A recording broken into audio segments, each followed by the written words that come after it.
ప్రారంభం చేసుకుందాం. యెహోవాను స్తుతించుట మంచిది, మహోన్నతుడా నీ నామమును కీర్తించుట మంచిది. ఉదయమున నీ కృపను, ప్రతి రాత్రి నీ విశ్వాసతను 10 తంతుల స్వరమండలంతోనూ గంభీర ధ్వనిగల సితారతోనూ ప్రచురించుట మంచిది. ఎందుకనగా యెహోవా నీ కార్యం చేత నీవు నన్ను సంతోషపరుచుచున్నావు. అందరం తలలు ఉంచినట్లయితే ప్రార్థన చేస్తున్నాం.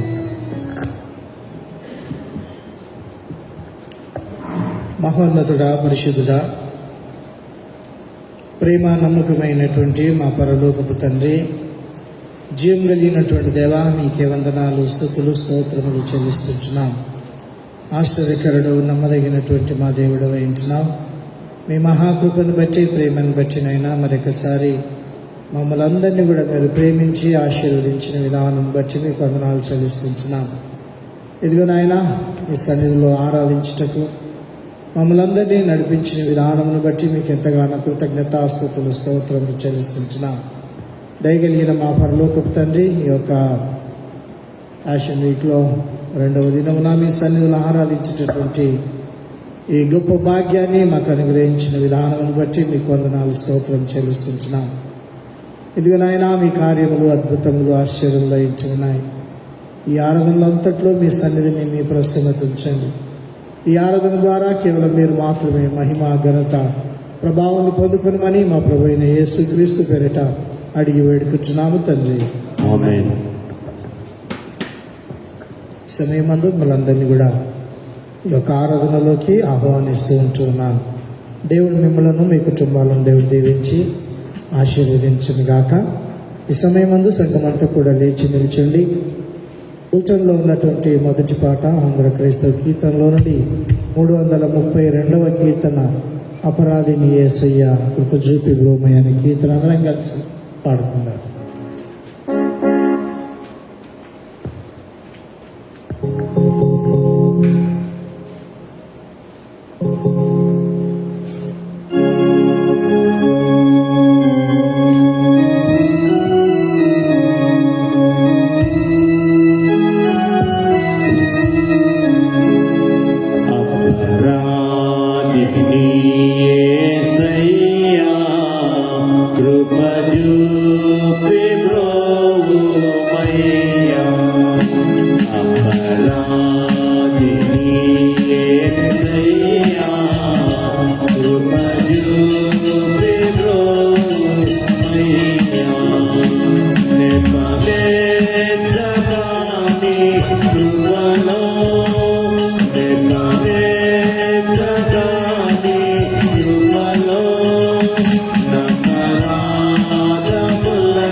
సమయమందు దేవుని యొక్క వాక్యాన్ని చదువుకుందాం.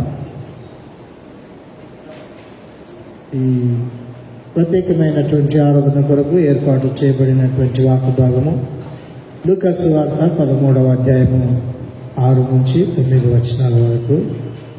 పూర్ణిమ ముందుకొచ్చి దేవుని యొక్క వాక్యం.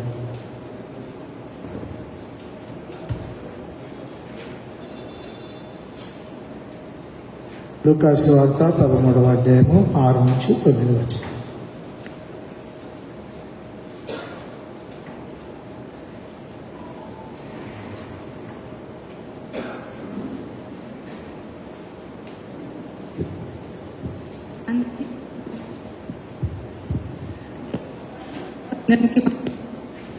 లూకా సువార్త 13వ అధ్యాయము 6 నుంచి 9 వచనాల వరకు చదువుకుందాం. Page number 66. లూకా సువార్త 13వ అధ్యాయము 6 నుంచి 9 వచనాల వరకు చదువుకుందాం. మరియు ఆయన వారితో ఈ ఉపమానము చెప్పెను. ఒక మనిషిని ద్రాక్ష తోటలో అంజూరపు చెట్టు ఒకటి నాటబడి ఉండెను.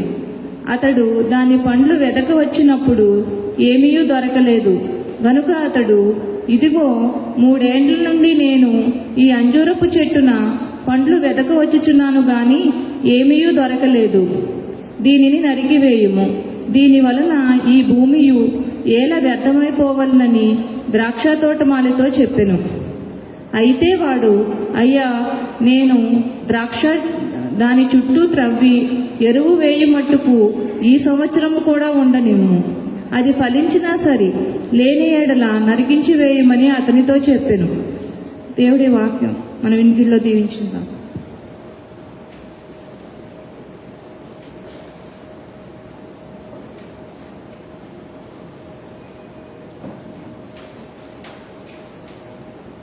అందరూ తలలు ఉంచినట్లయితే ప్రార్థన చేసుకుందాం.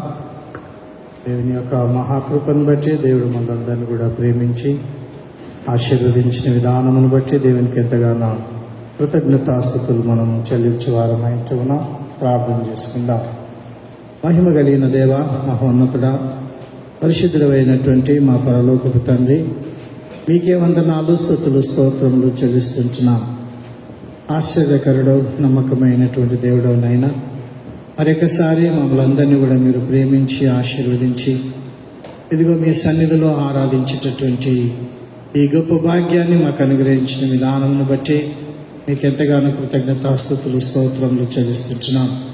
నమ్మకమైనటువంటి మా పరలోకపు తండ్రి, చాలినటువంటి దేవా, ఇదిగో నాయన ఇతడి సంఘాల కొరకు మేము ప్రార్థన చేస్తూ ఉంటున్నాం.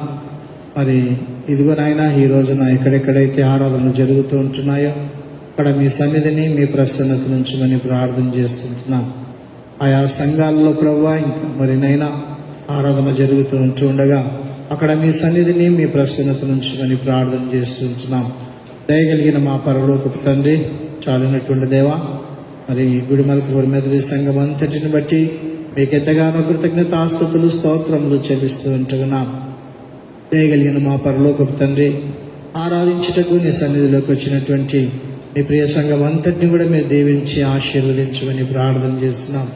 సంఘంలోని బిడ్డలు ఏ అక్కరలో అవసరతలు ఉన్నారో మీరు ఎరిగినటువంటి దేవుడై ఉంటున్నారు. మీకు వందనాలు, స్తోత్రములు చెల్లిస్తున్నాం.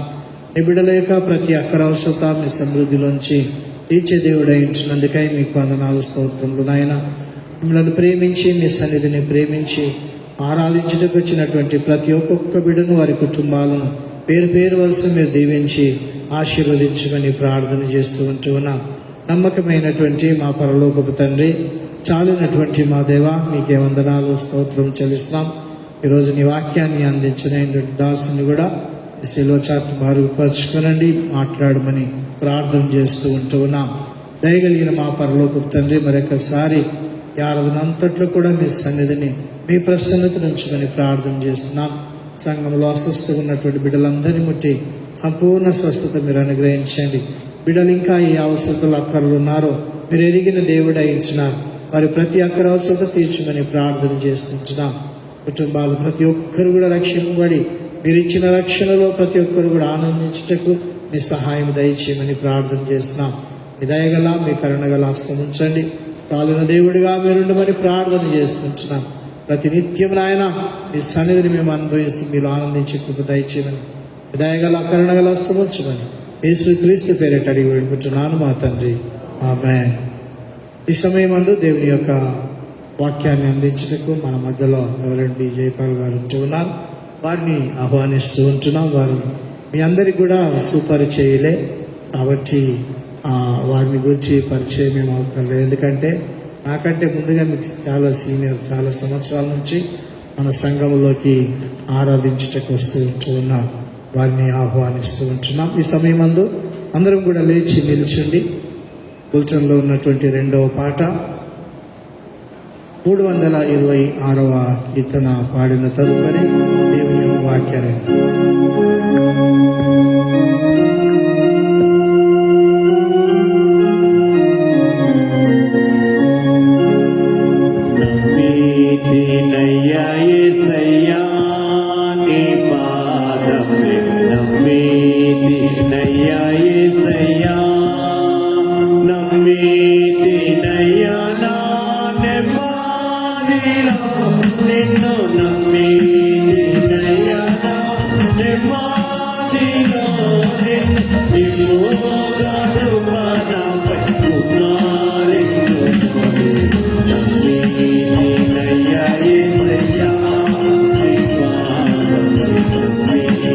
Jai యేసయ్యా బాబా మారామనుడు ఓపో మోయగలేక బాబా మారామనుడు ఓపో మోయగలేక కావు నీవేయని నీదాపు నీదయ్యా యేసయ్యా నీ పాదం నమ్మి నయ్యా యేసయ్యా ఆపత్కాలమునందు రాము నీవని వేళ ఆపత్కాలమునందు రాము నీవని వేళ గావాడే రాజిందు కరుణాసముద్రు నమ్మి నయ్యా యేసయ్యా నీ పాదం నమ్మి నయ్యా యేసయ్యా ఎన్ని తప్పులు నాలున్నా నీ దయా చేత ఎన్ని తప్పులు నాలున్నా నీ దయా చేత మన్నించి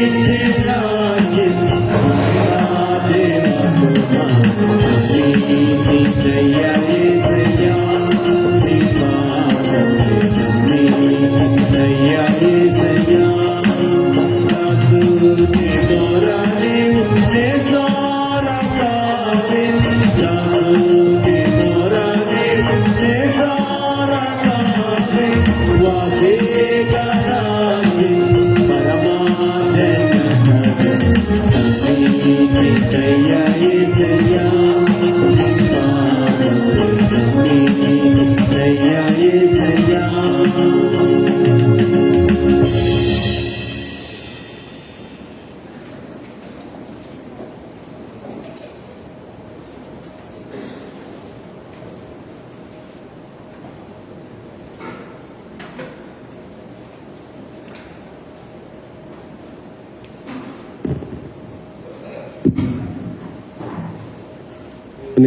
పరిశుద్ధమైన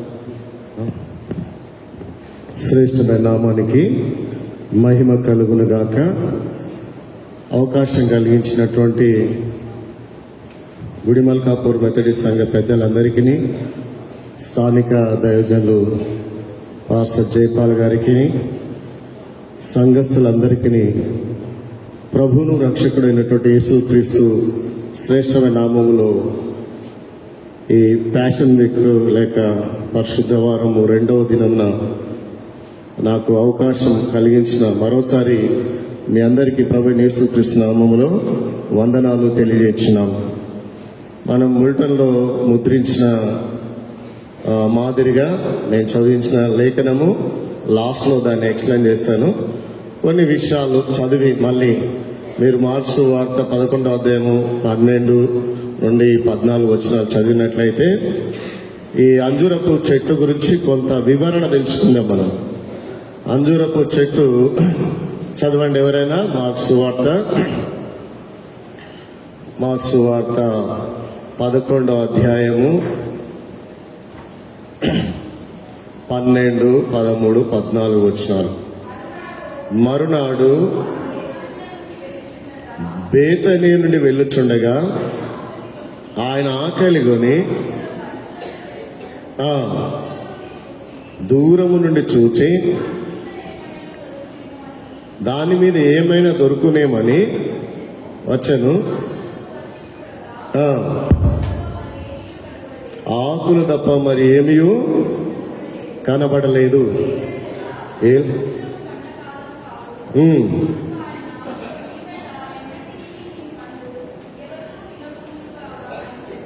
చాలా అక్కడ ఒక మాట ఉంది, అది సీజన్ కాదంట.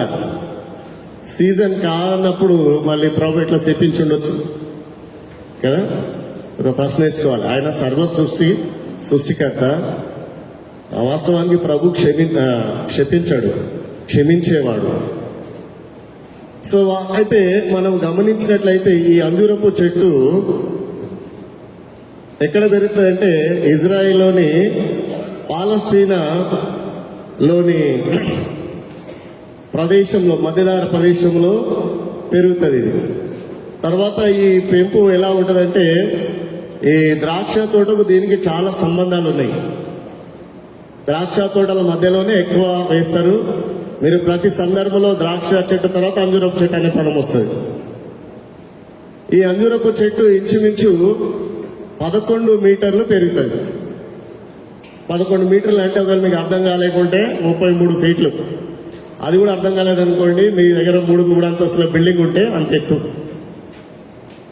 సో దీంట్లో కాయలు 2 రకాలు, ఆడ మగ ఉంటాయి. ఇలా అసలు అద్భుతం ఇలాంటి చరిత్ర చూస్తే. సో ఎందుకంటే కొన్నేమో ఎండబెట్టి కట్టెకేసి చూస్తారు కదా మీరు, కొన్నేమో లేత తింటారు. సో ఇది ఎట్లా ఉపయోగపడుతుంది అని మనం గమనించినట్లయితే, ఈ అంజూరపు పండు యొక్క ధాన్యం ఆ దేశానికి అభివృద్ధికి సూచనగా ఉన్నది.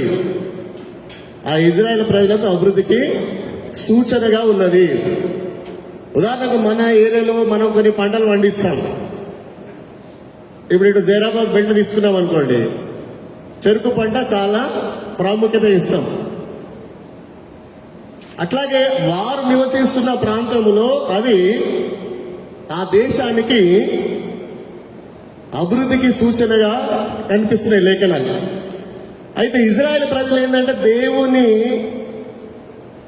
ఎరిగినప్పుడు కృతజ్ఞత లేని వారిగా ఉండి దేవుని మర్చిపోయినప్పుడు ఏం చేశాడంటే ఇజ్రాయెల్ ప్రజల్ని దేవుడు ఎవరినో ఒక శత్రువుని అప్పచెప్పడానికి లేదా ప్రకృతి ద్వారా నాశనం చేయడానికి దేవుడు కొన్నిసార్లు హెచ్చరికలు చేస్తూ ఉంటాడు.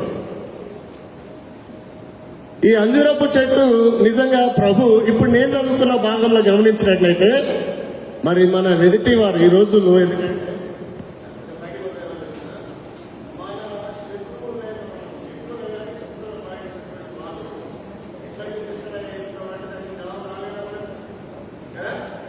సో కాబట్టి యేసు ప్రభు క్షమించడానికి వచ్చాడు, క్షమించడానికి రాలేడు. అందుకని లూకా సువార్తలు ఏం చేసిండంటే అక్కడ గమనించిండు. ఎన్ని సంవత్సరాలు గమనించిండు? 3 సంవత్సరాలు చూసిండు. అంటే ఓర్పు ఉంది, సహనం ఉంది. ఈ యొక్క చెట్టు సంవత్సరానికి 2 కాపులు కాస్తాయి.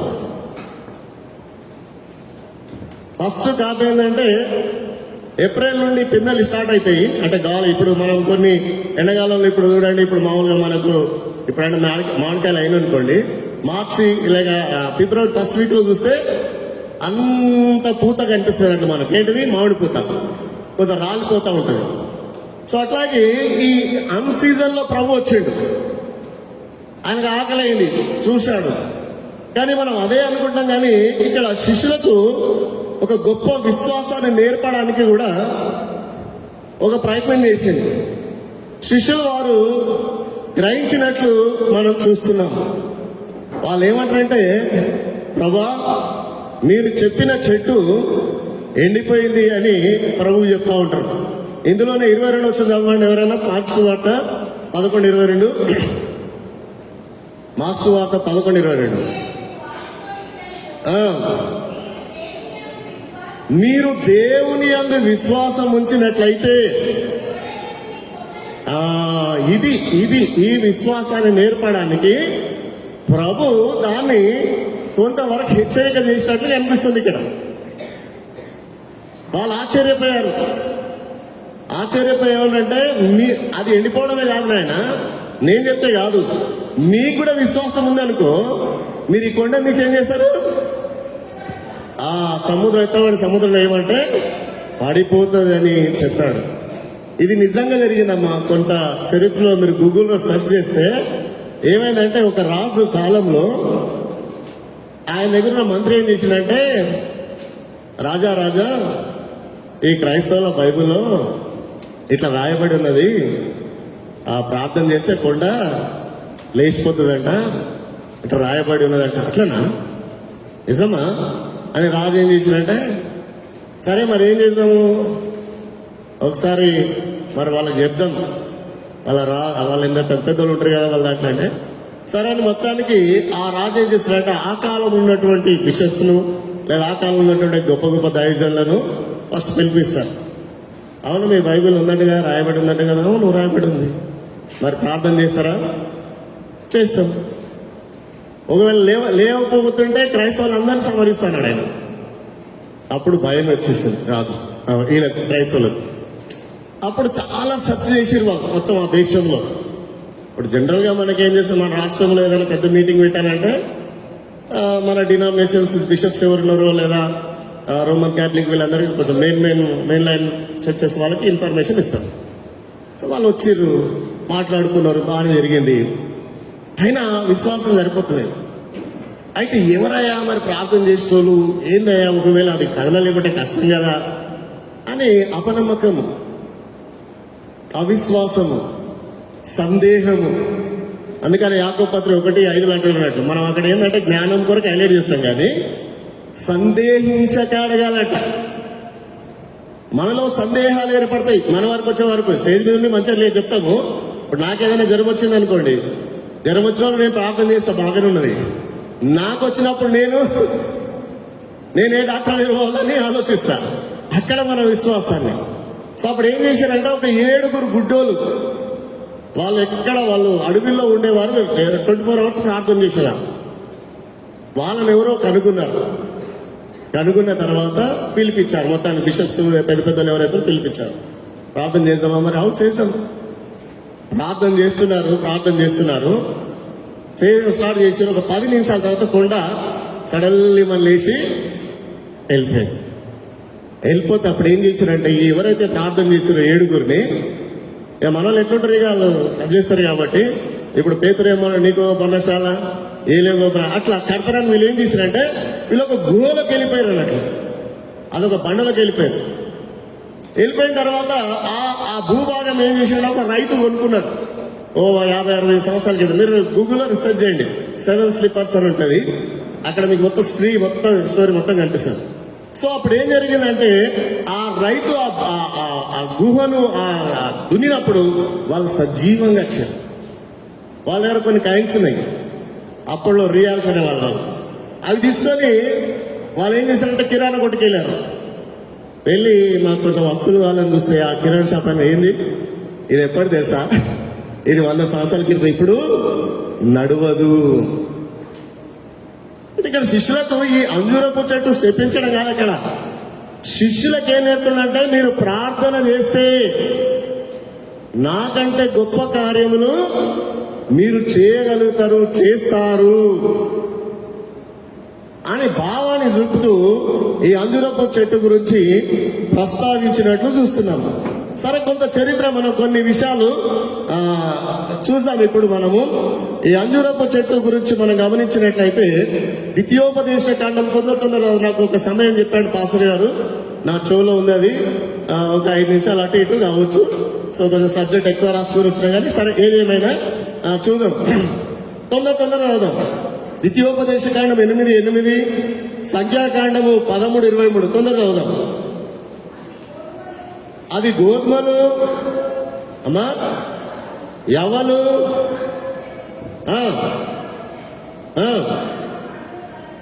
దానిమ్మ పండ్లు గల దేశము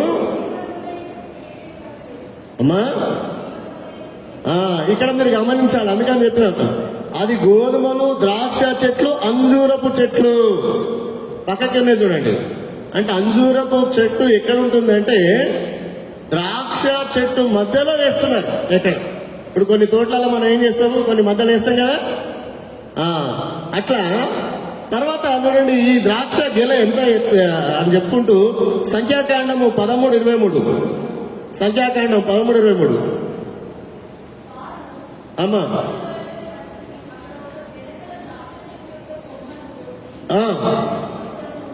ఎంతమంది మోస్తున్నారండి ఇక్కడ? చూడండి ఎంత మంచి పంట పడుతుంది చూడండి. ఒక ద్రాక్ష గెలనంట 2 మోస్తున్నారట, అది కట్టె మీద. అంటే మీరు ఊహించండి ఎంత వెయిట్ ఉండొచ్చు, ఊహించండి. ఒక కట్టె మీద మోస్తున్నారంటే ఇప్పుడు పూర్వము ఒక వ్యక్తి సేన్లు 1 కిలోమీటర్న్నర ఉంటాయి. వాళ్ళు 100 కేజీలు ఎత్తుకొని వచ్చేవారు కదా. మరి ఇప్పుడు ఈ కట్టె మీద మోస్తున్నారంటే ఎంత ఉండొచ్చు? ఇంచుమించు 250-300 కేజీలు ఉంటుంది ఒక గెల. 200 వేసుకోండి పోనీ. తర్వాత చూడండి మోసిరి, మరియు వారు కొన్ని దానిమ్మ పండ్లు కొన్ని అంజూర పండ్లు తెచ్చిరి.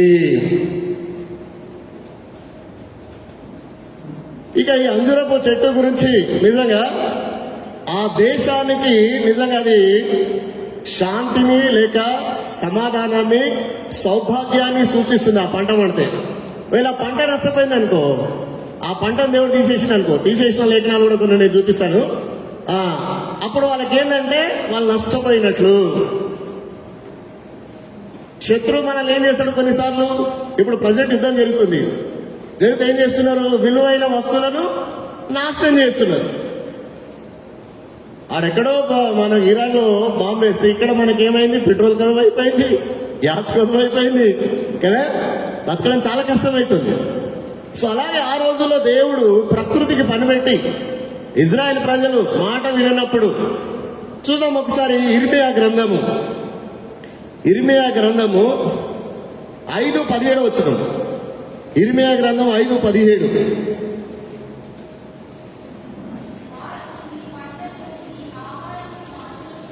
ఏం చేశారంటే ఇక్కడ, వారు నీ పంటను నీ ఆహారమును నాశనం చేశారు. కారణము నీవు దేవుని మాట వినకపోవడము. సో ఇది మనం మామూలుగా చెట్టుగానే తీసుకోకుండా సంఘములో మనం ప్రభు ఏం చెప్పాడంటే, ఇప్పుడు నేను చదివిన భాగంలో గమనించినట్లయితే ఆ తోటమాలు ఏం చేస్తున్నాడంటే, అయ్యా 1 సంవత్సరము నేను దాని చుట్టూ తవ్వి ఎరువేసి నీళ్లు పోసి వీళ్ళ పండినా సరే పండకున్నా సరే అప్పుడు తీసివేద్దాము. ప్రాంతం తోటమాలు ఎవరు అనుకుందాము, ఒకవేళ తండ్రి అయిన దేవుడు తోట యజమాని లేక ఆ భూభాగానికి యజమాని అయితే ప్రభువైన యేసుక్రీస్తు తోటమాలిగా ఉంటాడు. లేదా ఇప్పుడు సంఘానికి ప్రజెంట్ అక్షరాంశంగా తీసుకుంటే సంఘ కాపరి ఒకవేళ తోటమాలి అయితే భూభాగం ఎవరు, మీరే. అందుకని ఒక సందర్భంలో ప్రభు ఏమంటాడంటే, ఈ సంఘ కాపరిని ఎలా పోల్చిండంటే ఒక రైతుగా పోల్చిండు. రైతుగా పోల్చి ఏమంటాడంటే, ఒక రైతు ఏం చేస్తున్నట్ట, విత్తనాల ఇలా వేసేస్తున్నట్ట. ఎలా వేస్తే భూభాగాన్ని ఎట్లా పోల్చిండంటే మనుషుల హృదయాలను 4 భాగాలు పోల్చాడు. అందులో ఒకటి త్రోపక్కన, రెండవది రాతి నేల, మూడవది ముళ్ళ పొదలు, 4వది మంచి నేల. సో మంచి నేలలో పడిన వారు 30 అంతలు, 60 అంతలు, 100 అంతలు ఫలిస్తున్నారు. మరి 3 రకాల మనుషులు ఎట్లా ఉన్నారంటే వాళ్ళు ఫలించకపోయారు. లేదా ముండ్ల పొదలో పడిదాన్ని గమనించినట్టయితే వాళ్ళు మళ్ళీ అడుగుతారు, శిష్యులు అడుగుతారు ఆయన.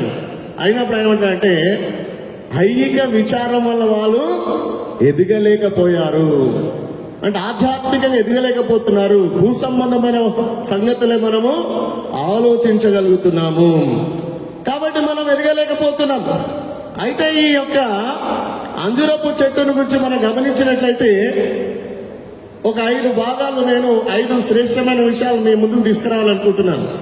అది ఎలా ఉపయోగపడుతుంది మనకు, ఎలా ఉన్నది అని తీసుకొని వచ్చిన తర్వాత ఒక విశ్వాసి సంఘంలో ఏ విధంగా ఉండాలి, విశ్వాసిని పోల్చబడి ఉంది కాబట్టి 5 రకాలుగా. ఫస్ట్ అయితే ఇంకా మీకు ఎక్కువ ఉంటే మీరు ఎక్కువ సెర్చ్ చేయండి. మొదటిగా మనం గమనించినట్లయితే ఈ యొక్క అంజూరపు చెట్టు యొక్క ఆకులు విస్తారంగా ఉంటాయి, అంటే విశాలంగా ఉంటాయి. చాలా బాగా ప్రింట్ చేసిరు ఇక్కడ. నిజంగా ఇది చాలా మంచిగా అనిపిస్తుంది నాకు, ఎందుకంటే గుబురుగా ఇది కరెక్ట్. ఇది సెర్చ్ చేసిరు కానీ చాలా బాగుంది. ఇది చాలా సార్లు ఏంటంటే ఈ ఆకులు ఏం చేసినట్టే మన మొదటి ఆదాము అవ్వ, పితరులైనటువంటి ఆదాము అవ్వను సిగ్గును లేక అవమానాన్ని కప్పి పెట్టడము ఏం చేసిందంటే వస్త్రాలుగా ధరించుకున్నారు. ఆదికాండం 3:7 వచ్చిన తొందరగా చదువుదాం మనము. నా టైం అయిపోతుంది కాబట్టి స్పీడ్ వచ్చి వస్తుంది. తొందరగా చదువుదాం. నేను చెప్పేసినా మీరు చదివితే బాగుంటుంది చెప్పగలరు అంతే. అమ్మా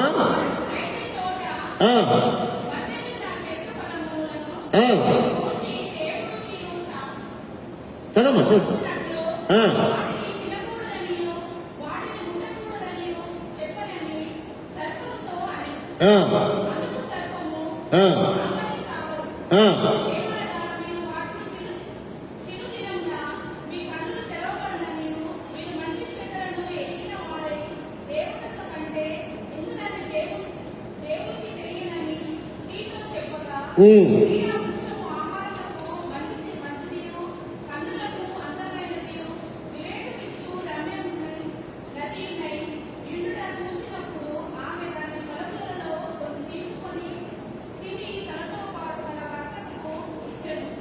వాళ్ళు తోటలో దాక్కున్నప్పుడు అక్కడ ఆ పాయింట్ చదువుతాం మనం, ఎందుకంటే ఎక్కువ మళ్ళీ టైం వేస్ట్ అవుతుంది కాబట్టి.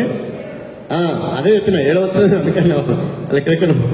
సో కాబట్టి ఆ అంజురపు ఆకులు ఏం చేస్తారంటే వాళ్ళు వస్త్రాలుగా తయారు చేసుకొని వాళ్ళ అవమానాన్ని లేక సిగ్గును కాపాడుకున్నట్లు ఆ లేఖనం చూస్తున్నాం. అంత మాత్రమే కాదు, ఈ అంజురపు చెట్టు రెండవదిగా దేని కొరకు ఉపయోగిస్తారంటే అతిథులు వచ్చినప్పుడు. ఇప్పుడు మనము సహజంగా హైదరాబాదు సాంప్రదాయం ఏంటంటే ఎవరైనా వస్తే టీ కాఫీ ఇస్తున్నాం, లేదా ఎండాకాలం ఉంది కాబట్టి బహుశా మీరు రాగి జావా లాంటిది ఏదైనా మజ్జిగ ఇవ్వచ్చు. కానీ జనరల్ గా మనం చేసేది ఏంటంటే టీ కాఫీ. వాళ్ళ అతిథులు వస్తే ఏం చేసేవారంటే ఈ అంజూరపు పళ్ళు ఇచ్చేవారు, ఆహారానికి ఉపయోగించేవారు. మొదటి సమయాల గ్రంథములో ఒక ఆయన మోటు ఆయన ఉన్నాడు, ఒక ఆయన అభిగాయ. సో ఆయన భార్యనేమో అభిగాయలు. ఆ మనిషి ఏంటంటే దావీదు చాలా మేలు చేసాడు వాళ్ళకి. మేలు చేసినా వాళ్ళ మనుషులను పంపించి కొంత ఆహార పదార్థాలు ఈయనంటే దావీదేవుడు ఆయనవుడు అని ఖండించి గద్దించి వాళ్ళని పంపించేస్తాడు. కొన్నిసార్లు అర్థం కాదు మనకు నిజంగా. సో తర్వాత ఆ పని మనిషి ఏం చేస్తాడంటే వాళ్ళ భార్యకి చెప్తాడు. చెప్పిన తర్వాత ఆమె ఏం చేసిందో ఒకసారి చూసినట్లయితే మొదటి సమయాల గ్రంథము 25వ అధ్యాయం 18వ వచనంలో మరి అక్కడ 200 అంజూరపు గంపలు తీసుకున్నట్టు మనకు కనిపిస్తుంది. చూద్దాం తొందరగా.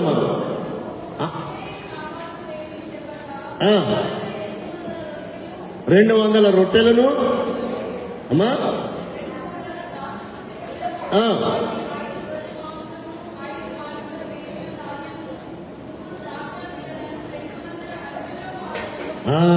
ఏం తీసుకొచ్చారండి? ఆమె ఏం తీసుకొచ్చింది?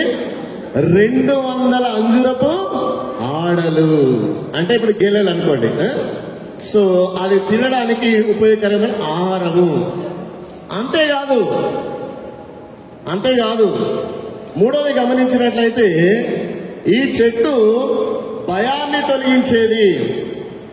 అంటే ఇజ్రాయెల్ ప్రజలు కొన్నిసార్లు ఆ చెట్టు కింద దాక్కునేవారు, భయం లేక ఉండేవారు. మూడవ భాగాన్ని గమనించినట్లే ఈ చెట్టు కింద భయం లేకుండేవారు. మొదటి రాజుల గ్రంథము 4వ అధ్యాయం 25 వచనం, మీకా 4:4. మొదటి రాజులు 4వ అధ్యాయము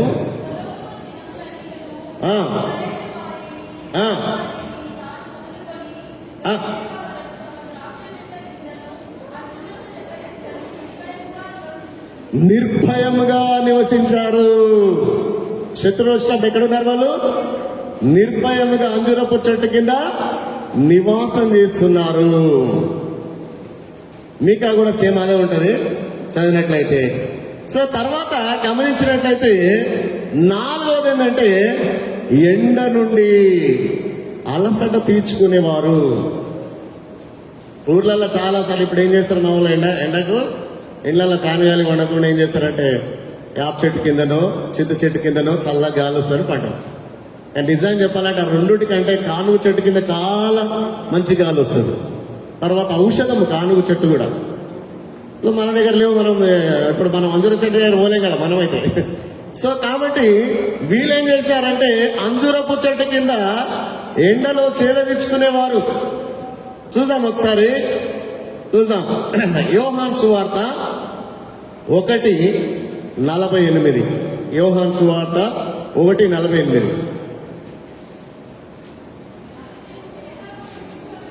ఆ. ఆ. నీవు అంజూరపు చెట్టు కింద ఉన్నప్పుడే నేను నిన్ను ఎరుగుదును. అంజూరపు చెట్టు కింద చేద తీసుకున్నట్లు రాసుకోండి, చాలా రిఫరెన్స్ ఉన్నాయి కానీ అంత టైం లేదు కాబట్టి. సో గమనించండి. తర్వాత 28:13 కానీ 103వ కీర్తన 105వ కీర్తన 33 వచనాలు కానీ ఇక్కడ కూడా అదే మాటలు ఉంటాయి. నేను ముందుకు వెళ్తున్నాను. 5వది విశేషమైన కొంచెం, ఎందుకంటే బాగా 5వది ఏంటంటే ఔషధాన్ని ఉపయోగించేవారు. ఈ అంజూరపు యొక్క పండును ఔషధముగా ఉపయోగించేవారు. మీరు చెప్పాలా, ఒక రాజుకు భయంకరమైన రోగం వచ్చింది. వెరీ గుడ్, తొందరగా. సో భయంకరమైన రోగం వచ్చినప్పుడు ఫస్ట్ నీ ఇల్లు చక్క పెట్టుకో బాబా అని ప్రవక్త చెప్పిన తర్వాత ఆయన పోయి ఏడిస్తే నేను నీతిగా బ్రతికినాను అని చెప్తే సరే అని మళ్ళీ ప్రవక్తను పంపించి మళ్ళీ 15 సంవత్సరాలు ఆయుష్ పోగుతుందని చెప్పిన తర్వాత మరి ఆయన ఏం చేసినాడంటే ఉట్టిగా మాటనే కాకుండా ఇప్పుడు యెషయా గ్రంథము 38వ అధ్యాయము 21వ వచనం, 38వ అధ్యాయం 21వ వచనం, ఔషధంగా ఉపయోగించేవారు. అమ్మా ఏం తీసుకున్నాడమ్మా? అంజూర పండ్ల ముద్ద తీసుకొని ఆ పుండుకు అప్పుడు అతడు బాగుపడునని చెప్పాను. సరే, ఇప్పుడు దీని వివరణ అయిపోయింది. ఇప్పుడు విశ్వాసం ఏం చేద్దాం? మరి మనము విశ్వాసం ఏం చేద్దాము? విశ్వాసుని దేవుడు కనికరించాడు, విశ్వాసుని దేవుడు గమనించాడు. కానీ కొంతమంది విశ్వాసం, అందరు కాదమ్మా, కొంతమంది ఎక్కడేసిన గుంగడు అక్కడే. అది మంచిది కాదు. ఎందుకంటే నేను కొంత చదువుతాను, మీకు చెప్తాను. సో ఇక్కడ గమనించినట్లయితే కొన్నిసార్లు ఏం జరుగుతుందంటే ఈ చెట్టు యూదుల ధర్మశాస్త్రం బట్టి బాటసార్లు దానిని కాయలు కోసుకొని తినవచ్చని, యేసు అంజూరపు చెట్టు దాని క్రిందను బహుశా ఫలాలు కొరకు ఆశించి ఉండవచ్చని, కానీ దానిని చూచినప్పుడు అది ఆరోగ్యకరమైనదిగా కాకుండా జబ్బు పడినదిగా లేదా తెగులు పడినదిగా చెట్టుగా గుర్తించి ఇది ఇక ఎన్నడూను కాపు కాయదు అని అనుకోవచ్చు. యేసుక్రీస్తు ప్రకృతిని ఎరిగినవాడు, చెట్టు స్థితిని అంచనా వేసినవాడు. ఒకవేళ ఈ సంఘటన ఒక సూచనాత్మకమైన సందేశమై కూడి ఉండొచ్చు. 2 సత్యాలు ఇక్కడ బోధిస్తున్నది. ఒకటేమో నిరూపయమైనది, నాశనమైనది, కొని తెచ్చుకుంటుంది. పనికిరాని వస్తువులు గాని మొక్కలు గాని మనం ఏం చేస్తామంటే వేకి పారవేస్తాము. ఈ అంజూరపు చెట్టు ఇక నిరుపయోగ, అందువలన అది ఎండిపోయినది. అయితే దేవుడు ఇశ్రాయేలుకు వాగ్దానం చేసిన మెస్సైను పంపిస్తే వారు ఆయనను తృణీకరించారు. ఏం చేశారు? ఇప్పుడు యూదులు ఎవరు తృణీకరించారు? మెస్సయను తృణీకరించారు. సో కాబట్టి చాలాసార్లు మన వాక్యానికి సరి అయినటువంటి వినడం లేదు, చూడడం లేదు, చదవడం లేదు. నిజంగా చెప్పాలంటే ఏమనుకోవాలంటే ఇప్పుడు మళ్ళీ ఇప్పుడు చెప్తాను, ఎక్కడైనా చెప్తా కానీ ఈరోజు ఎంతమంది చెప్తారు చదివారు వాక్యం పొద్దులేసి? అయిపోయింది. పరిశుద్ధ వారమే కదా కదా. వాళ్ళు ఎంతమంది టీలు కాఫీలు తాగారు, నీళ్లు తాగారు? చెప్పండి, నేను ముగిస్తాను, ఇంకా టైం అవుతుంది కొంచెం. అంటే తాగినాం. మనం ఎందుకు తాగినామంటే శక్తి కావాలి శరీరానికి కదా, నిలవడానికి ఆరోగ్యం కావాలి. మరి ఆత్మక ఆహారం ఏమన్నాడు యేసు ప్రభు? దేవుడు వాక్యం అన్నాడు కదా, మరి ఎందుకు చదవలేకపోయారు? ప్రకటన గ్రంథంలో 1:3 ఏముంటుందంటే, ఈ ప్రవచన వాక్యం చదువువాడును వినువాడును గైకొనువాడును ధన్యుడు. నేను చెప్తాను ఏంటంటే, ఈ చర్చి అనే ఏదైతే మనం దేవాలయం చర్చి అనే పర్యాయ పదాలు పిలుచుకుంటున్నామో, భౌతికమైనటువంటి పాఠశాల ఒక విద్యార్థి 8 గంటలు విని టీచర్ చెప్పిన పాఠాలు ఈ చెవితో విని, కంటితో చూడి, ఈ చేయితో రాస్తే ఉత్తమమైన విద్యార్థికి ఏ విధంగా అయితే మనం పరిగణిస్తున్నామో అలాగే ఇది పరలోకపు పాఠశాల. అది 8 గంటలు కరెక్ట్ చదివితేనే ఒక డాక్టర్, ఇంజనీర్ అయితే చాలా సంతోషిస్తున్నాం. ఇక్కడ నీవు పాస్టర్ చెప్పిన ప్రతిదీ వింటూ చూస్తూ చదువుతూ ఉన్నాం అనుకోండి, మీరు ధన్యులు అన్నారు. పరలోకంలో మీకు గొప్ప భాగ్యం. మరి ఎక్కడ ఉంది? మరి చాలా కష్టం కదా. అందుకని వాక్యము చదవాలి, వాక్యము చదవాలి, చదవాలి, చదవాలి, చదవాలి. నేనే కదా చెప్తాను, ఎందుకంటే చదవాలి, వాక్యం చదవాలి. ఇప్పుడు మనం వస్తాం, ఇప్పుడు ఇక్కడికి వస్తాం. ఇప్పుడు మళ్ళీ లూకాసు వార్తకు వచ్చి ఇక్కడ గమనించినట్లయితే 8వ వచనం చదవమ్మా. అక్కడ 8వ వచనం 13:8 ఒక ఆయన పాట రాశాడు. టైం అయిపోయింది కానీ ముగిస్తున్నాను. అయ్యా నేను దాని చుట్టూ త్రవ్వి అమ్మా ఎరువే మట్టుకు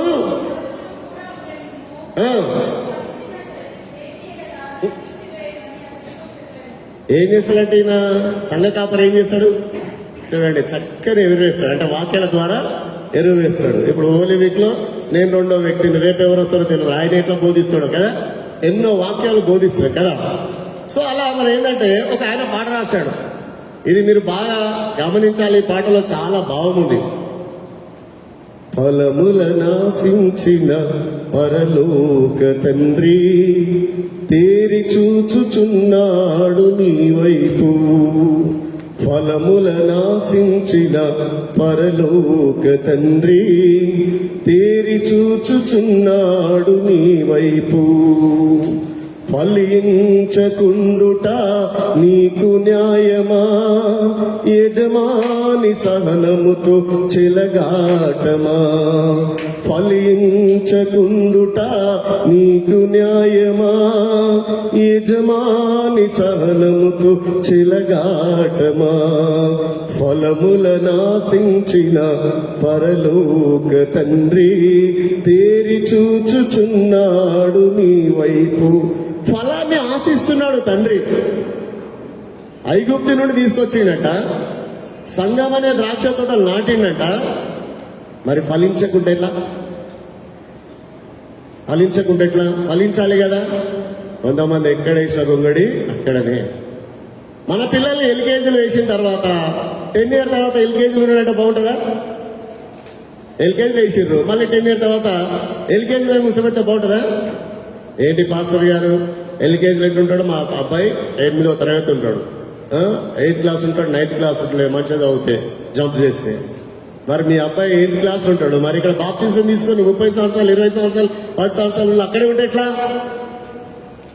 అది అక్కడ చెప్తున్నానట్లు ప్రభు.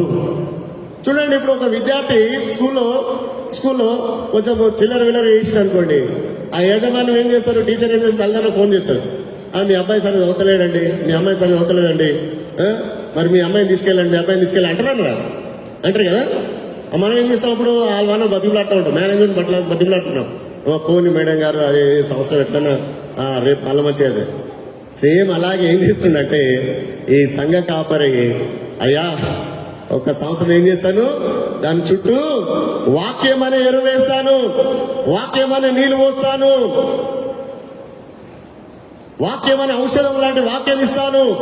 ఒక ఫలించినా సరే ఫలించకపోయినా సరే వచ్చే సంవత్సరం చూసుకోండి. నిజంగా మన దేవుడు ఎంత దీర్ఘశాంతవంతుడండి, కృపాసత్య సమృద్ధి గల దేవుడు. తొందరగా క్షమించలేడైనా, వాళ్ళకి ఆ విశ్వాసం కొరకు అది చూపించాడు అంతే, ఈ కొండను తీసి అంతేగాని.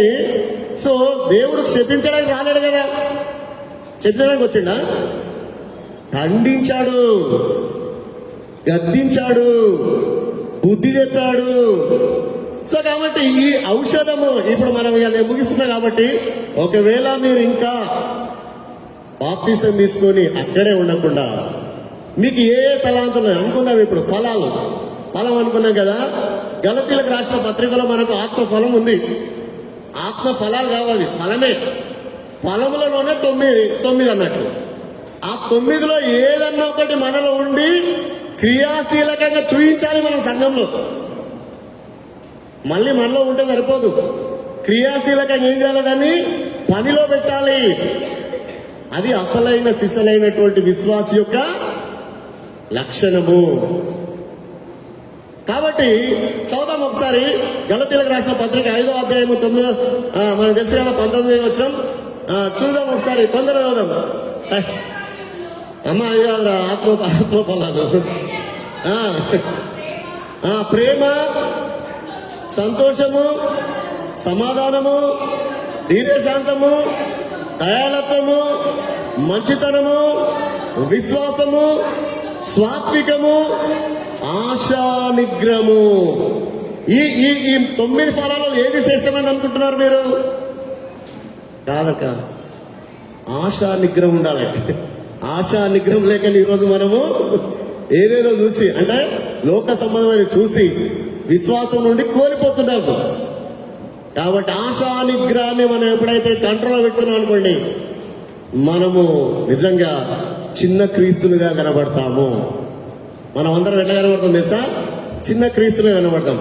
సరే, యేసు క్రీస్తు ప్రభు ఇంత విలువైనటువంటి ఈ అంజూరపు చెట్టును ఒక ఉపమాన రీతిగా పోల్చిందంటే, విశ్వాసి కూడా చాలా సంఘములో శ్రేష్టమైన వ్యక్తి. అలా చెప్తున్నా, ముగిస్తున్నా. కాబట్టి 5 రకాలు. ఒకటి ఎట్లా ఉపయోగపడ్డది? నాకేమో ఎట్లా ఉపయోగపడ్డది? వస్త్రాలుగా ఉపయోగించుకున్నాం. దాని పండును ఏం చేసుకున్నాము? అతిథులకు ఆహారముగా, ఔషధంగా తీసుకున్నాము. ఆ చెట్టును ఏం చేసుకున్నాము? ఎండలో మనము చేరదీర్చుకున్నాం.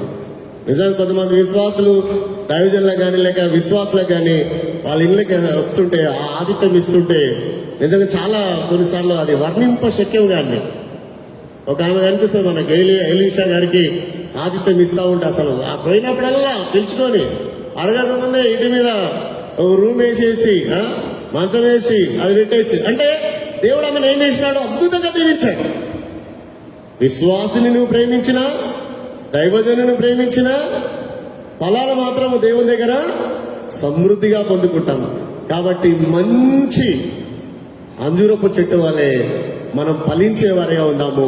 ప్రభు ఈ మాటలు మన హృదయంలో నీరుకట్టి ఫలింపజేయను గాక.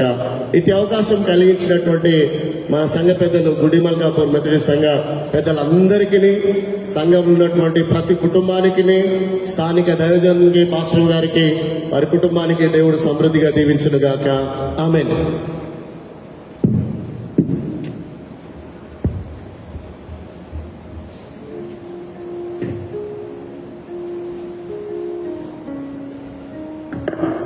చక్కని వాక్యాన్ని అందించినటువంటి పాస్టర్ గారికి మా యొక్క వందనాలు చెల్లిస్తూ ఉంటున్నాం. దేవుడు మిమ్మలను, మీ పరిచయం దేవుడు దీవించి ఆశీర్వదించును గాక. ఈ సమయమందు ప్రసన్న ప్రభాకర్ గారు ప్రత్యేకమైన పాట పాడుతూ ఉంటుండగా దేవుని సన్నిధిలోకి తీయబడినటువంటి కానుకలను మరి దేవునికి సమర్పించుకుందాం.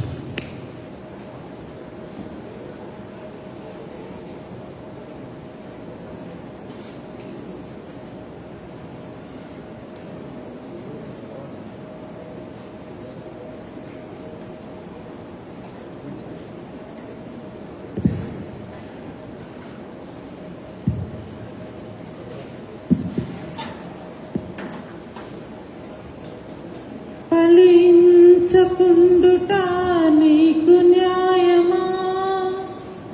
యజమాని సహనముతో చలగాటమా? ఫలములనాశించిన పరలోక తండ్రి తేరి చూచుచున్నాడు నీ వైపు. ఫలములనాశించిన పరలోక తండ్రి తేరి చూచుచున్నాడు నీ వైపు. ప్రేమతో నిన్ను పెంచిన ప్రియ తోటమాలి పరీక్షించుచున్నాడు నీ పాపు. ప్రేమతో నిన్ను పెంచిన ప్రియ తోటమాలి పరీక్షించుచున్నాడు నీ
ప్రత్యేకమైన పాట పాడి వినిపించిన సహోదరుని దేవుడు దీవించి ఆశ్రయించగాక.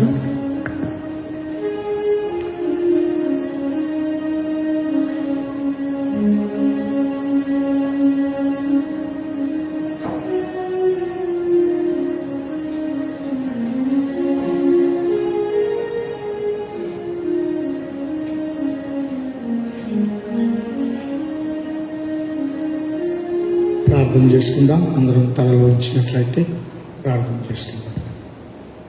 మహోన్నతుడా, పరిశుద్ధుడా, మా స్తుతుల మీద ఆసీనుడైనటువంటి మా పరలోకపు తండ్రి, మీకే వందనాలు, స్తుతులు, స్తోత్రములు చెల్లిస్తుంటున్నాం. ఇదిగో నాయనా, నీ వాక్యం ద్వారా మీరు మాతో మాట్లాడిన విధానమును బట్టి మీకు వందనాలు, స్తోత్రములు చెల్లిస్తుంటున్నాం. దయగలిగిన మా పరలోకపు రాజా, చాలినటువంటి మా పరలోకపు తండ్రి, ఇదిగో నాయనా, మిమ్మల్ని మీ పరిచయలను ప్రేమించి ఇచ్చినటువంటి సమర్పించిన కానుకలను బట్టి మీకు వందనాలు, స్తోత్రములు చెల్లిస్తున్నాం. ఇదిగో నాయన, సమర్పించిన బిడ్డలందరినీ కూడా పేరు పేరు వరుస మీరు దీవించి ఆశీర్వదించండి. కానుకలు మీ రాజ్యవ్యాప్తి నిమిత్తమై వాడుకొనమని, చాలిన దేవుడిగా మీరుండమని, కృపలో మరొకసారి మమ్మల్ని అందరినీ భద్రపరచుకొనమని మా ప్రభువైన యేసుక్రీస్తు పేరిట అడిగి వేడుకుంటున్నాము తండ్రి. ఆమేన్.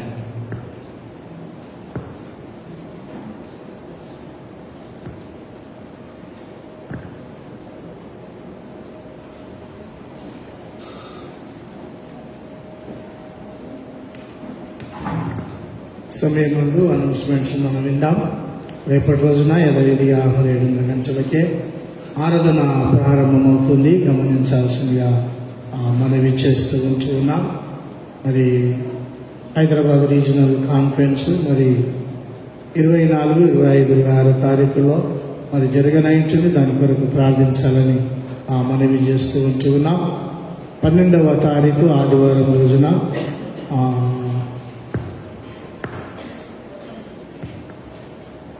ఈస్ట్ కైండ్ సండేగా మరి ఆరాధించుకోవాలని మీ అందరికీ కూడా మనవి చేస్తూ ఉంటున్నాం. మరి దయచేసి గమనించాలని మనవి చేస్తూ ఉంటున్నాం. యథావిధిగా మరి గుడ్ ఫ్రైడే ఆరాధన 11:30 గంటలకు ప్రారంభమవుతుంది. సమయానికి అందరూ కూడా రావాల్సిందిగా మనవి చేస్తూ ఉంటున్నాం. ఈస్టర్ సన్ రైజ్ సర్వీస్ 5:30 గంటలకి, తిరిగి మధ్యాహ్నం 11 గంటలకి 11:30కి మరి జనరల్ సర్వీస్ ఉంటుంది. గమనించాల్సిన మనవి చేస్తూ ఉంటున్నాం. ప్రకటింపబడినటువంటి ప్రకటనల కొరకు మీ వ్యక్తిగత కుటుంబ ప్రార్థనలో జ్ఞాపకం ఉంచుకోవాల్సిందిగా మనవి చేస్తూ ఉంటున్నాం.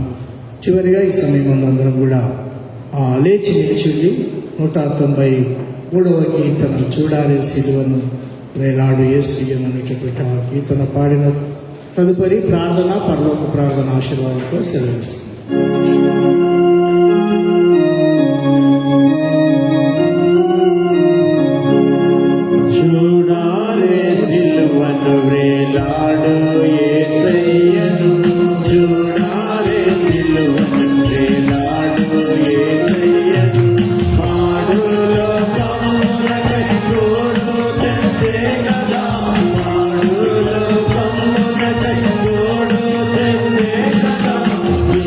Hare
అందరం తలలు వచ్చినట్లయితే ప్రార్థన చేస్తున్నాం.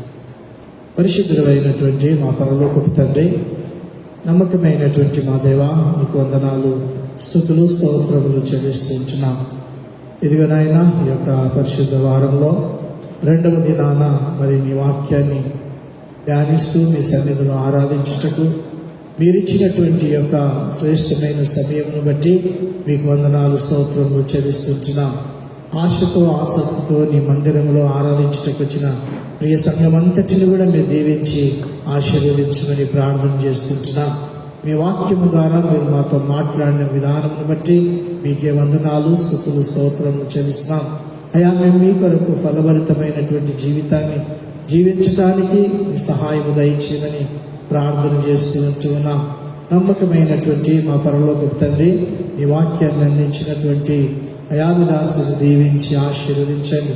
తనను, తన కుటుంబాన్ని, పరిచర్య అంతటిని కూడా దీవించమని ప్రార్థన చేస్తూ ఉంటున్నాం.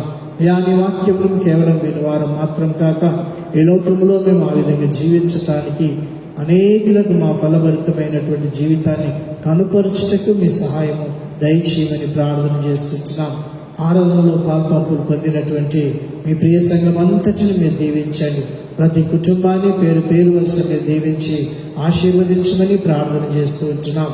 అయా, తిరిగి మా గృహాలకు మనం వెళ్తుండగా మీ సన్నిధిని, మీ ప్రసన్నతను మాతో కూడా ఉంచమని ప్రార్థన చేస్తుంటున్నాం. దయగలిగిన మా పరలోకపు రాజా, తిరిగి రేపటి ఆరాధనలో మేమందరం మీ సన్నిధిలో వచ్చి ఆరాధించే ఈ గొప్ప భాగ్యాన్ని మా అందరికీ మీరు కలుగజేయమని, చాలున దేవుడిగా మీరుండమని, మీ కృపలో మమ్మల్ని అందరినీ భద్రపరచుకోమని మా ప్రభువును ప్రియకుమారుడునైన యేసుక్రీస్తు వారి అతి పరిశుద్ధ నామంలో అడిగి వేడుకుంటున్నాను మా తండ్రి, ఆమేన్. పరలోకమందున్న మా తండ్రి, మీ నామం పరిశుద్ధపరచబడునుగాక, ఈ రాజ్యం మాకొచ్చుగాక, ఈ చిత్తం పరలోకమందేలాగు అలాగే భూమి అందరి వేరుగాక. మాకు కావాల్సిన ఆహారం నేడు మాకు దయచేయి. మారణస్తులను మేము క్షమించిన ప్రకారం మారణం క్షమించు. మమ్మల్ని శోధనంతే తప్పించుము. ఎందుకంటే రాజ్యం, బలం, మహిమ నిరంతరం. ఇప్పుడు మన ప్రభు అయిన యేసుక్రీస్తు కృప, తండ్రి అయిన దేవుని యొక్క ప్రేమ, పరిశుద్ధాత్మ దేవుని యొక్క సన్నిధి, కాపుదల కాదు ఇప్పుడు ఎల్లప్పుడూ కూడిన మనందరితో, సంఘమంతటితో, ఈ వాక్యాన్ని దాసు కుటుంబంతో పరిచయం సదా తోడైండుగా. ఆమేన్.